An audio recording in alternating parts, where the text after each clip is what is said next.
Ta projekt Nove Slovenije, ukrepi za prenovo zdravstvenega sistema je nastajal v bistvu eno celo leto. Namreč skozi številno javne razprave znotraj stranke je potekala razprava, smo ta dokument dograjevali in danes je končno nastopil trenutek, kako lahko ta dokument tudi predstavimo javnosti.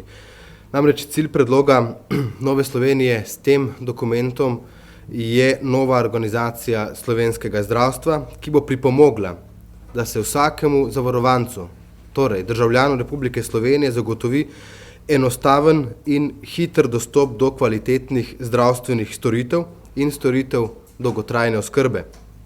Predlog Nove Slovenije ponuja tudi rešitev, da bo konec čakalnih vrst in dob ter konec korupcije in klientelizma v zdravstvu. Namreč, po predlogu Nove Slovenije bodo državljani imeli možnost in pravico, da za svoj lasten denar samostojno izberejo zavarovalnico, pri kateri imajo sklenjeno obvezno ali dodatno zavarovanje, in da posledično samostojno izberejo izvajalce zdravstvenih storitev, pri katerih se bodo zdravili oziroma bodo bili oskrbovani in tako tudi sami odločajo o načinu svojega zdravljenja. Z novim modelom imajo torej zavarovanci možnost izbire med domačimi, tujimi, javnimi, zasebnimi izvajalci pod enakimi pogoji. Zavarovanec bo izbiral izvajalce glede na svoje potrebe, bodisi glede na kakovost storitev ali čakalno dobo, ali celo oddaljenost od svojega bivališča ali izvajalčeve reference. In prav tukaj je ključ za odpravo čakalnih vrst in dob, namreč konkurenca med izvajalci storitev, ampak o tem nekoliko kasneje, ko bomo podrobne predstavili. Torej, želimo zdravstvo, ki bo dostopno pod enakimi pogoji vsem državljanom Republike Slovenije. Sedaj namreč tega zdravstva nimamo. Imamo namreč zdravstvo, ki ni dostopno posamezniku tudi po več let. Torej, predlog, ki ga predstavljamo, zagovarja ohranjanje elementov obstoječega sistema in istočasno odpravlja njegove slabosti.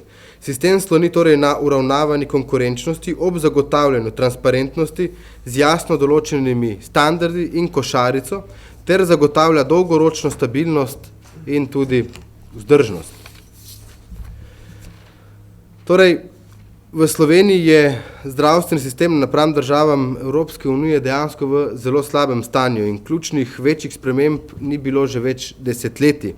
V Evropi se zdravstveni sistemi nadgrajujejo na vsakih nekaj let in tako se lažje odgovarjajo na izzive družbe, na staranje prebivalstva, na takšne in drugačne demografske kazalce. In Slovenija je na tem področju zaostala, posledice neukrepanja pa čutimo prav državljani Republike Slovenije. In zato je nujno, da nastopi čas sprememb in tudi zato tudi, da slovenski državljan končno dobi človeka vreden zdravstveni sistem.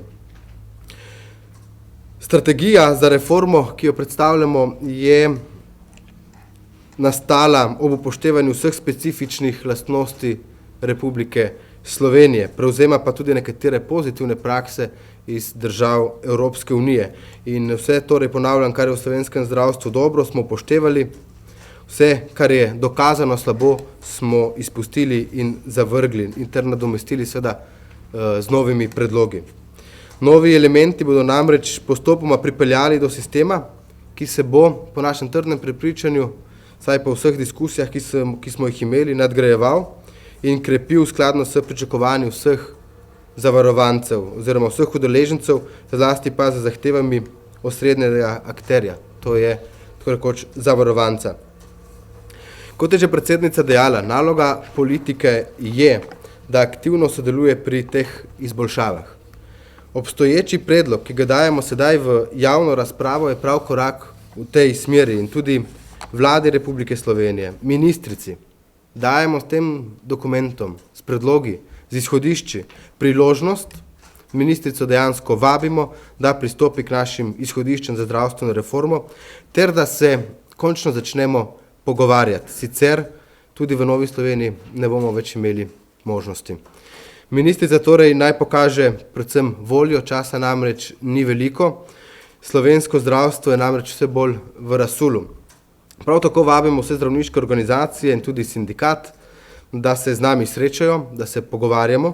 Pripravljeni smo narediti tudi 2 koraka nazaj pri naših izhodiščih, če bo zato slovensko zdravstvo napredovalo za 3 korake naprej. Če grem bolj podrobno v sam sistem, najprej smo diagnosticirali razloge, tiste poglavitne razloge, da slovensko zdravstvo v tako slabi kondiciji, kot smo mu priča. In našteli smo naslednje razloge.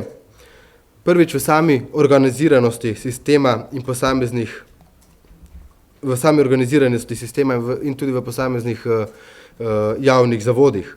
Premajhni kontroli porabljenih sredstev. Nadalje, ni povsem določena mreža javne zdravstvene dejavnosti.